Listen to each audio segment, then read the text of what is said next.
building that room, your current room, I know that you did a lot of acoustical treatment in there. Like you have a stretched fabric system, and you've got those clouds above the mix position, which is super helpful. And so when I came down to Nashville to see it for the first time, the big thing is trying to convert that to Atmos. Yes. And so that's the big project. But then you said, like, while we're at it, like, why don't we improve the room a little bit? So I did a few videos. The first video was a comparison of speaker stands, like the sonic differences between speaker stands, which, total side note, I expected to flop so hard. Yeah. Like, who cares what the difference in that video blew up. It's now a top 8 video on the channel, which is hilarious. And you did that with Josh. With Josh Istock, from Full Cow. Yep. And so it was supposed to be a 2-parter. So we did that video. Took a whole day to do that. Yeah. And we measured the differences, the frequency response in the room and the decay. And then, like, 3 days later, he came back and we were going to put in the sub 12 because I was like, these Trio 11s sound awesome. I would like a little bit more low end. He's like, let's do a sub. Okay. So he came back like 3 or 4 days later, and we spent 9 hours trying to get that sub dialed in. Wow. And I filmed every part of it, and it was supposed to be a room tuning video and how to integrate a sub.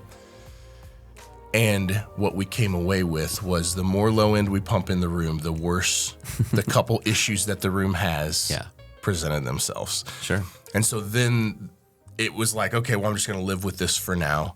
But then as soon as the Atmos conversation started coming up, I'm like, this is too much money and too much gear and too much work that if I don't fix all this before Atmos goes in, I'm never going to fix it. Right. Yeah, that makes sense. And that's where we started talking. Yeah, so it's been fun. Kind of, we built a model of the room, and we did some renderings for you, which was cool. I mean, you know what your room looks like, but you wanted to show you the how the clouds were going to be oriented in the back of the room. Super helpful, and the colors. I was interested in changing colors, and the color renderings that you guys did was really helpful in me being like, this is cool, this is definitely not cool, this is, you know what I mean? Like, it was awesome. It was super helpful. That's one of our favorite parts of the process is the renderings, because it's the fun part for a lot of the clients too, because the visual aspect of any studio is so important.